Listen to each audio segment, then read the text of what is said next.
역사 가운데 많은 위대한 제국들이 있었습니다. 우리는 보통 그 제국들을 생각할 때에 강한 군사력과 정복한 땅의 크기를 보면서 그 위대함을 측정합니다. 그런데 그 제국들을 보면 진정 위대하게 만든 힘은 사실은 따로 있습니다. 페르시아 제국의 자랑은 넓은 영토가 아니라 관용이 그 나라 가운데 있었습니다.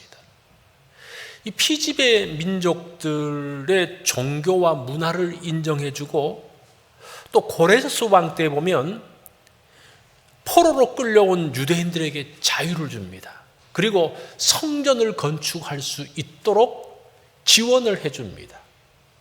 사실은 그 페르시아라는 큰 나라 가운데서 그 민족들이 많고 그 다른 사람들이 있음에도 불구하고 그들을 하나로 묶는 것은, 큰 제국을 유지하는 것은 관용이라는 그러한 키워드가 있었기 때문입니다. 또 거대한 제국 중에 하나는 헬라 제국입니다.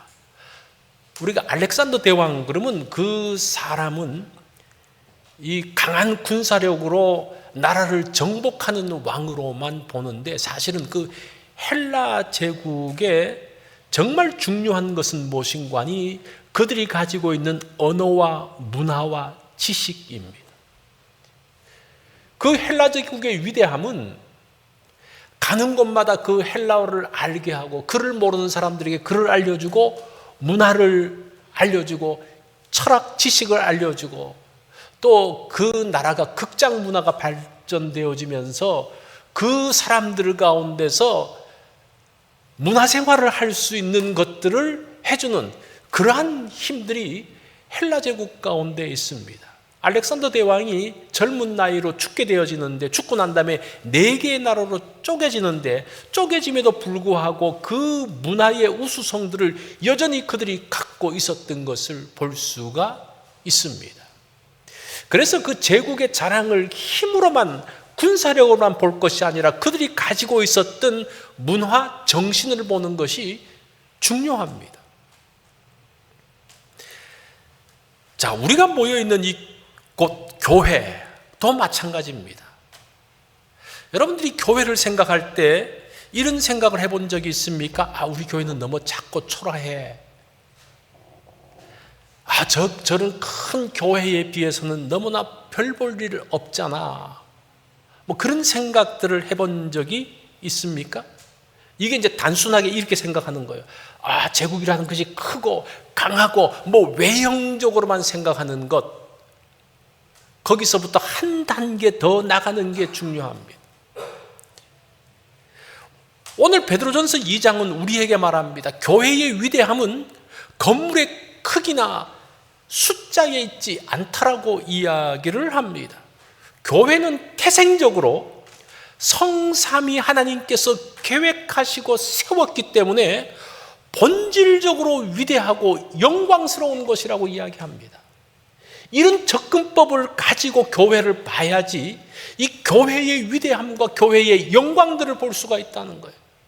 어떤 시골의 작은 교회에 가서 보면서 교회가 왜 이렇게 초라해? 그거는 잘못 보는 거예요. 그 가운데 그 교회를 만드신 그 하나님의 영광, 그 교회를 통한 하나님의 계획과 뜻이 무엇인지 모르고 그냥 외형적인 것만 보고 평가하는 그런 잘못을 범할 수가 있다는 겁니다. 오늘 본문 1절을 보면요, 이 교회의 영광이 어떤 것인지를 보여주고 있습니다. 1절을 보면 성도들의 이전의 초라한 모습이 나옵니다. 그들의 모습이 어떻습니까? 모든 악독과 모든 기만과 외식과 시기와 모든 비방하는 말을 버리고, 이 사람들이 악독과 기만과 외식과 시기 가운데 비방하는 말 가운데 있었던 사람이라는 거예요. 근데 이 사람들이 9절로 딱 하면요, 어떻게 바뀌어집니까? 너희는 택하신 족속이요 왕 같은 제사장들이요 거룩한 나라요 그의 소유된 백성이니, 영광스러운 모습으로 바뀌어져 있어요. 무엇이 이들을 이렇게 변화시켰을까? 그것이 바로 교회의 영광이라는 거예요. 교회의 영광을 어디에서 찾습니까? 이런 변화되어진 사람의 모습 가운데서 교회의 영광을 본다는 거예요. 예수님께서 교회를 세우시기 위해서 자신의 몸을 주셨던 그 이유가 뭡니까? 건물을 높이 세우고 사람들을 많이 모으는 그런 외형적인 숫자가 아니라 한 사람의 변화, 사람을 새롭게 하고 사람을 영광스럽게 만드는 그 일, 그것을 위해서 예수님께서 생명을 드렸다는 거예요. 그렇게 교회가 세워졌다는 겁니다. 그러면서 교회의 영광이 만들어지는 겁니다. 자, 오늘 우리가 오늘 본문들을 보면서 좀 더 자세하게 무엇이 교회를 위대하고 영광스럽게 만들었는지를 한번 살펴보는 그런 시간을 갖겠습니다. 그러면서 교회를 우리가 어떻게 봐야 할 것인가, 교회가 왜 영광스러운지를 다시 한번 알아가는 그러한 시간이 되면 좋겠습니다. 자, 우리가 첫 번째 생각할 것은 새로운 출생입니다. 교회의 영광은 새로운 출생에서 시작됩니다. 그게 1절과 2절의 내용이에요. 그러므로 모든 악독과 모든 기만과 외식과 시기와 모든 비방하는 말을 버리고 갓난아기들 같이 순전하고 신령한 젖을 사모하라. 이들의 과거의 모습이 뭡니까? 5가지죠. 악독, 기만, 외식, 시기, 비방 가운데 있었던 사람입니다. 이 내용들을 잠깐 살펴보면요, 악독이라는 것은 남을 해하는 거예요. 기만이라는 말은 미끼라는 뜻이 있어요.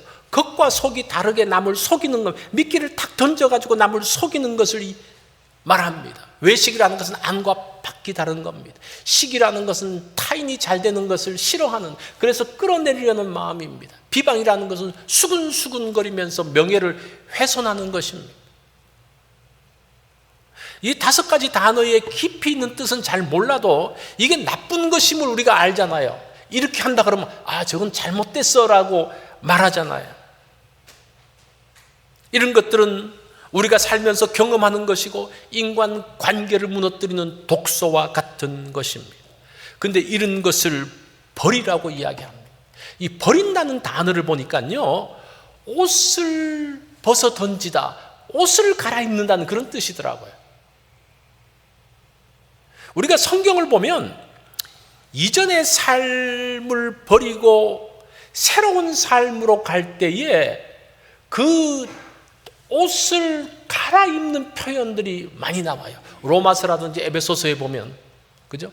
빛의 옷을 입고 또 이전의 것들을 버리고 옷을 갈아입는 표현들을 많이 쓰고 있습니다. 그 과거의 옷들을 벗으라고 이야기합니다. 그러면 그 자리에 무엇을 채웁니까?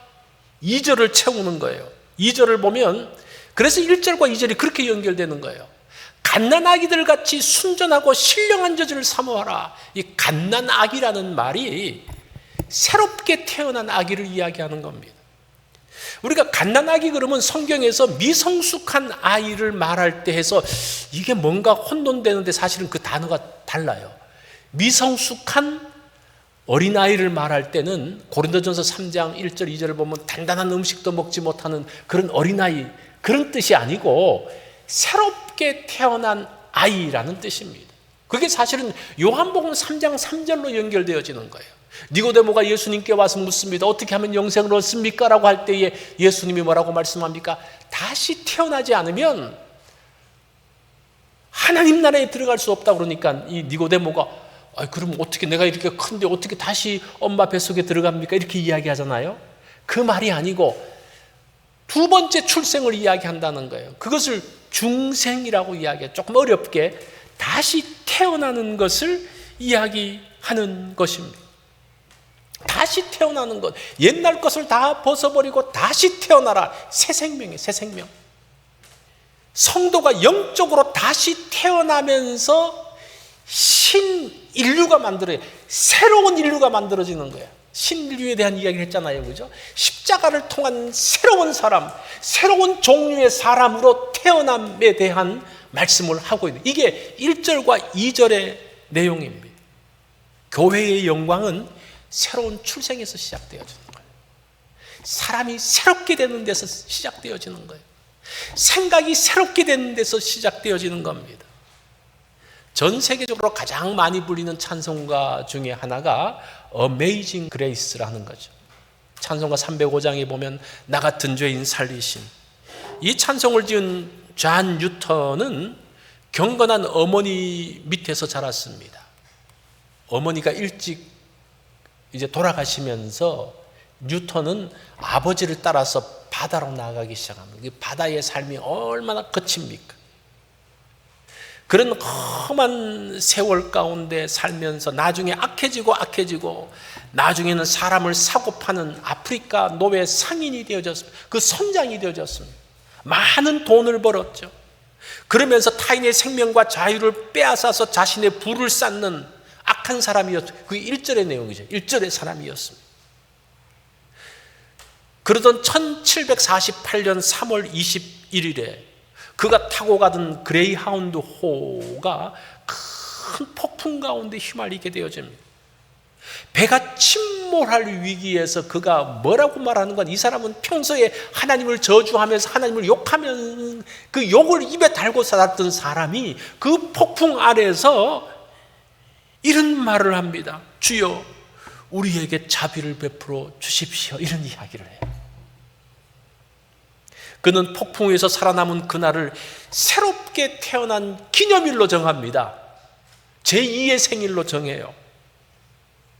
그러면서 그 사람이 그날을 기점으로 사람이 바뀌어져요. 그리고 이 사람이 돈만 추구하면서 사람의 생명을 우습게 생각했던 사람이 신학교를 갑니다. 신학교를 가가지고 목사 안수를 39에 받아요. 목사가. 지금은 젊었지만 옛날에 39은 나이가 상당히 늙은 축에 속하죠. 자, 그렇게 바뀌어졌습니다. 그러면서 이분이 그래도 성경을 깊이 연구하면서 특별히 그 성경 원어에 대해서 깊이 연구했던 사람입니다. 그러면서 자신의 삶을 담았던 찬송시가 Amazing Grace라는 거예요. 그 찬송을 우리도 많이 불러봤지만 그 찬송 하나하나가 사실은 그 사람의 삶의 고백입니다. 이게 변화예요. 이게 변화. 이게 영광이죠. 어떻게 그런 노예 상인이 자기의 이익만 향해서 살았던 그 사람이, 자신의 정욕대로만 살았던 사람이 어떻게 하나님의 말씀을 전하는 사람이 되어져? 이 영광이죠. 이게 교회의 영광이라는 겁니다. 교회가 세상에 보여줄 수 있는 유일한 영광이 있다면요, 이거예요. 사람이 변화되어지는 거예요. 1절에서 9절의 사람으로 변화되어지는 겁니다. 자, 우리가 두 번째 생각할 것은 무엇인가 하니, 그 변화에 예수님이 계시는데, 어떤 예수님인가 하니 산돌이고 모퉁이 들으신 예수님을 소개하고 있어요. 뭐 예수님에 대한 소개도 다양하게 소개하는데 베드로는 그 변화의 시점에 예수님을 돌로 표현하고 있습니다. 그 핵심이 4절부터 8절의 말씀입니다. 4절을 보면요, 사람에게는 버림받았으나 하나님께는 택하심을 입은 보배로운 산돌이신 예수께 나아가, 예수님을 산돌이라고 이야기합니다. 보통 돌이라고 그러면요, 좋지 않은 표현이잖아요. 너 머리가 돌이야 그러면 뭐라고 말합니까? 이 머리가 없는 사람을 말해요. 그런데 왜 예수님을 이렇게 돌이라고 표현하는가? 사실은 돌이라는 것은 생명력이 없는, 생각이 없는 뭐 그런 대표적인 단어예요. 근데 여기에 수식어가 하나 붙는데 산돌, 살아있는 돌이라는 수식어가 붙습니다. 여기 이제 현재 분사라서 이 살아있는 돌이라고 말하면 계속적으로 살아서 움직이고 역사하는 돌을 이야기하는 거예요. 이 산돌이 무엇인가를 찾아봤는데 이게 참 좀 쉽지 않은 작업이었는데, 학자들은 이 산돌이라는 표현을 부활과 연결시키고 있더라고요. 이게 단어적으로 그러하고, 또 두 번째 성경적으로 연결해 봤을 때에 무덤의 돌, 예수님의 죽음, 무덤을 닦고 있는 그 돌을 해치고 나온 산돌로 설명을 하고 있습니다. 세상은 무덤의 돌을 가지고 예수님의 예수님을 죽음 속에 봉인하려고 했습니다. 그러나 예수님은 그 죽음의 돌을 굴려버리시고 부활하시어 영원한 생명을 주시는 보배로운 산돌이 되어졌다라고 이야기합니다. 이게 베드로전서 1장 3절하고 연결되어져요. 예수 그리스도를 죽은 자 가운데서 부활하게 하심으로 말미암아 우리를 거듭나게 하사 산 소망이 되겠다라고 이야기합니다. 산 소망을 주시는 산돌이라고 이야기합니다. 그 돌은 죽은 것 같이 보이지만 그 가운데 예수 그리스도의 생명이 들어감으로 해서 그 돌은 살아있는 돌이고, 그래서 그 다음 구절에 보면요, 우리도 산돌이라 그래요. 우리도, 예수 믿는 사람들도 돌이라고 이야기를 합니다. 그래서 교회는 살아있는 소망을 만드는 곳이 되어졌습니다. 뿐만 아니라 예수님은 모퉁이 돌이라고 이야기를 해요. 이 두 개의 돌 이야기를 하고 있죠. 산돌과 모퉁이 돌입니다. 6절을 보면요, 다 같이 한번 읽어볼까요? 시작. 성경에 기록되었으되 보라 내가 택한 보배로운 모퉁이 돌을 시온에 두노니. 이 모퉁이 돌이라는 것은 단순한 건물의 기초가 아닙니다. 이 모퉁이 돌은 벽과 벽이 만나는 그 모서리에 설치하는 돌입니다.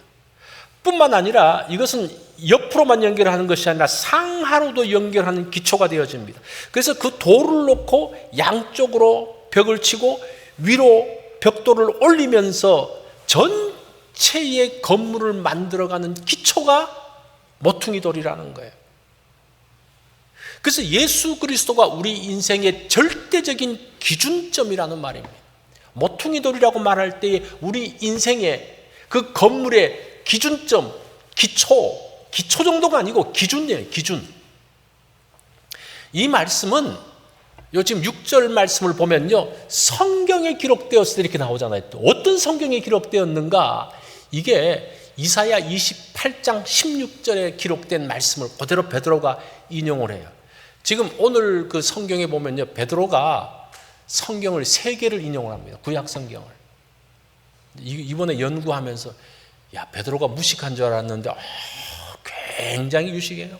시편의 말씀, 호세아의 말씀, 이사야의 말씀을 자유롭게 인용을 하면서 쫙 하는데, 이제 베드로 무식하다는 말은 절대 해서는 안 되겠다는 생각을 했어요. 이사야 28장 16절을 보면요, 이 배경이 무엇인고 하니 유다 왕국이 아수르의 침략 앞에 서 있습니다. 굉장히 두려움에 빠졌어요. 이런 위기의 때에 유다 왕은 두 가지 중에 하나를 선택을 해야 되는 거예요. 하나님을 의지할 것인가, 애굽의 군사력을 의지할 것인가에 대한 고민을 합니다. 이사야 선지자는 가서 하나님을 의지하라고 이야기하죠. 그런데 이 왕은 무엇을 선택하는 거 아니? 애굽의 군사력을 선택을 해요. 그래서 지금 보세요. 그 위기의 순간에 그 유다의 왕은 그 위기의 기초석을 하나님께 두는 것이 아니라 이집트의 군사력의 기초를 두고 이 위기를 헤쳐나가려고 하고 있어요. 지금 그 이야기 가운데서 이사야 선지자가 하는 말이 이 말씀이에요. 보라, 내가 한 돌을 시온에 두어 기초를 삼았노니. 하나님은 하나님께서 세우신 돌을 시온의 기초로 삼았다고 말합니다. 그 또 곧 시험한 돌이요 귀하고 견고한 기초돌이라. 그것을 믿는 이는 다급하게 되지 아니하리로다. 너희는 위기의 순간 가운데서 누구를 기초로 둘 것인가? 애굽이냐 하나님이냐? 그 선택이 시험대가 된다는 거예요. 이게 시험하는 돌이라는 말이 너 한번 선택해봐. 그 기초석을 한번 놔봐봐. 어떤 게 진짜인지 한번 봐. 그런 말이에요. 그는 지금도 마찬가지죠.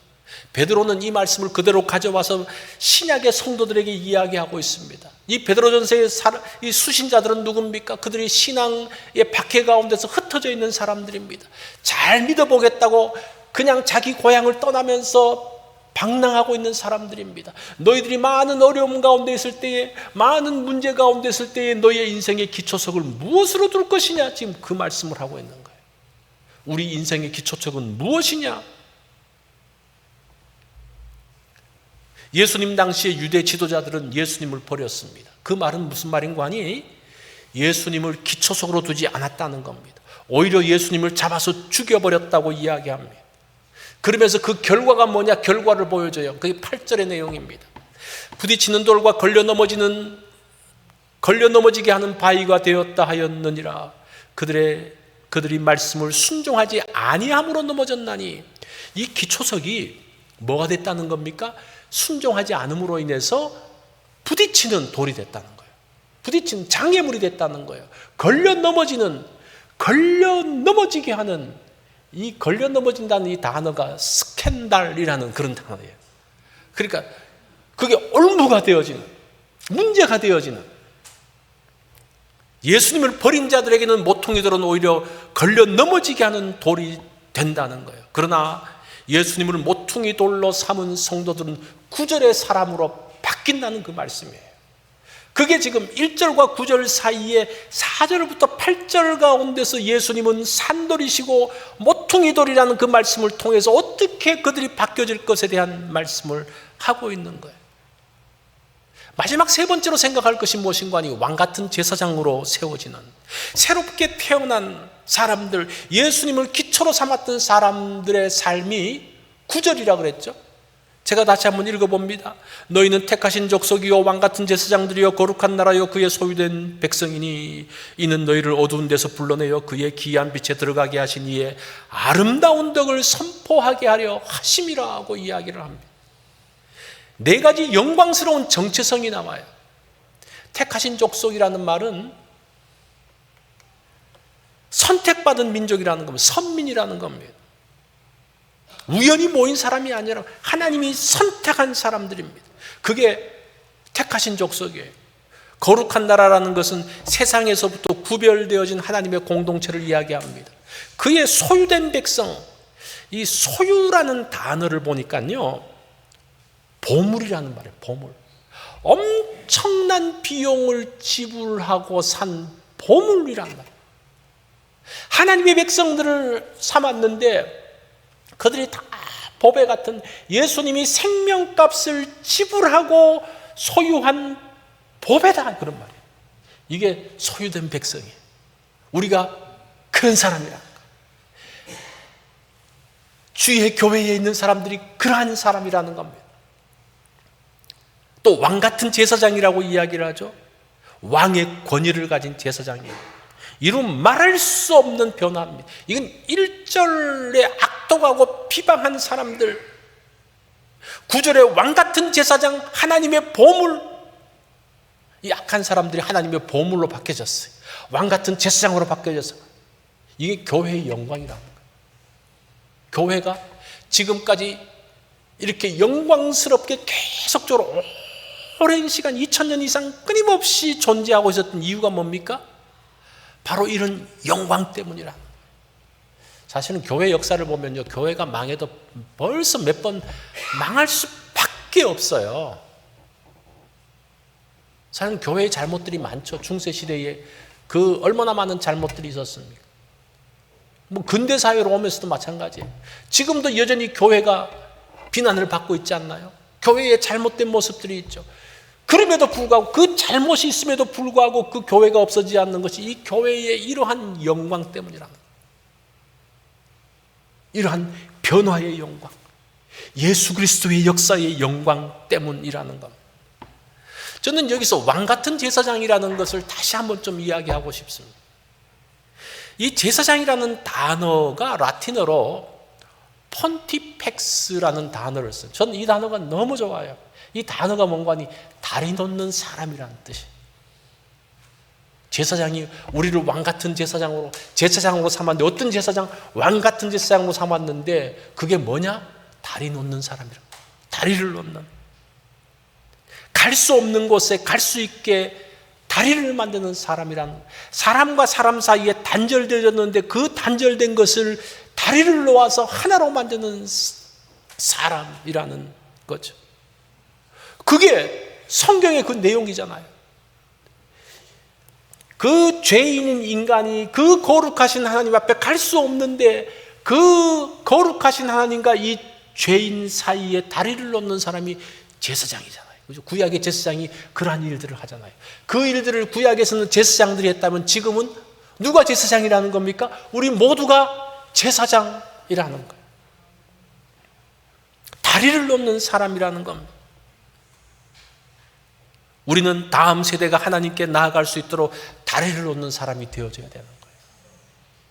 그죠? 여러분들의 자녀들에게 복음을 이야기하고 복음의 삶을 이야기하는 게 뭡니까? 하나님과의 그 다리가 놓아질 수 있도록, 아직도 복음을 모르는 이웃이 하나님께 가까이 갈 수 있도록 다리를 놓는 것, 그게 왕 같은 제사장이 할 일이라는 겁니다. 우리가 선교하는 것도 그거예요. 다리를 놓는 일이에요. 성도는 구원받은 것으로 끝나지 않습니다. 천국 백성이 된 이유가 있어요. 제사장 역할들을 감당하기 위해서 다리 놓는 일들을 하는 이 역할이 얼마나 고귀한지 성경은 그 제사장이라는 그 앞에 어떤 수식어를 만드는 거 아니, 왕 같은 제사장이라고 그래요. 왕 같은. 왕이 얼마나 귀한 존재입니까? 가장 귀한 존재인 사람이 바로 제사장이라고 말씀합니다. 2차 대전 때에 악명 높은 아우슈비츠 수용소 아시죠? 그 수용소에서 수감자가 한 명 탈출하자 이 수용소 관리소장이 본보기로 10명을 잡아다가 아사감방에 넣는 거예요. 아사감방은 무엇인가 하니 굶어 죽이는 감방이에요. 먹을 걸 안 주는 거예요. 그래서 사람들을 그러니까 뽑아가지고 집어넣는 거예요. 이 뽑는데 그 지목된 10명 중에 한 사람인 가조프니 체크가 울부짖으면서 이렇게 이야기합니다. 제발 살려주세요. 저는 아내가 있고 자식이 있는 사람입니다. 살려주세요. 그때 1670번 죄수복을 입은 막시밀리안 콜베 신부가 그 앞으로 나와서 이야기를 합니다. 나는 가족이 없습니다. 저 사람 대신 제가 들어가겠습니다. 그러면서 그를 가족의 품으로 돌아가도록 하기 위한 다리를 놓았습니다. 이렇게 다리가 놓아지는 거예요. 미국 땅에 처음 발을 디딘 이민 1세대 부모님들은 사실은 다리 놓는 사람들이었습니다. 미국 올 때 나름대로 꿈이 있지 않았겠습니까? 화려한 젊음, 그 모든 것들을 다 내려놓고 세탁소에서 청소하는 일로, 햄버거 가게에서 정말 온갖 굳은 일들을 마다하지 않고 있었습니다. 다른 삶 즐기는 것도 없어요. 그냥 그 일만 하면서 투잡을 뛰기도 하고 이렇게 살았습니다. 이유는 단 한 가지예요. 내 자녀들이 이 미국 땅에서 더 넓은 곳으로 갈 수 있는 다리를 놓는 일들을 한 거예요. 그러면서 우리의 자녀들이 그 굽어진 등의 다리를 밟고 지금 미국 땅에서 중요한 위치에 올라가 있는 거예요. 그래서 그 나름대로 그곳에서 목소리를 내면서 사람들에게 영향을 미치는 사람들이 되어졌습니다. 우리가 지금 그렇게 살았죠. 다리 놓는 자는 언제나 눈물과 희생이 따르게 되어져 있습니다. 교회는 이처럼 다리 놓는 일들을 해야 합니다. 오늘 본문은 1절과 9절 사이에 놀라운 대비를 보여주고 있습니다. 1절의 사람들이 뭡니까? 악독하고 남을 속이고 시기하고 뒤에서 비방하던 사람들이었습니다. 근데 그 9절의 사람들은 누굽니까? 택하신 족속이요, 왕같은 제사장이요, 거룩한 나라요, 하나님의 보물 같은 존재가 되어졌다라고 이야기합니다. 이 변화를 만드는 것은 사람의 노력과 의지가 아닙니다. 뭡니까? 4절부터 8절까지 나와 있는 예수 그리스도 산돌이요 모퉁이 돌이신 그분이 우리의 인생의 기초가 되었기 때문이라고 이야기를 합니다. 우리는 구원받은 것으로 끝나지 않습니다. 우리가 천국 백성이 되어지고 제사장이 되어진 이유가 있다는 거예요. 그게 9절이라는 거예요. 우리 한번 다 같이 한번 읽어볼까요? 9절 하반절 시작. 이는 너희를 어두운 데서 불러내어 그의 기이한 빛에 들어가게 하신 이에 아름다운 덕을 선포하게 하려 하심이라. 오늘 하나님은 우리 모두를 어두운 세상에서 절망하는 영혼들을 하나님께로 연결하는 거룩한 다리로 부르셨습니다. 그게 왕같은 제사장이에요. 이것이 바로 위대한 교회의 진짜 영광입니다.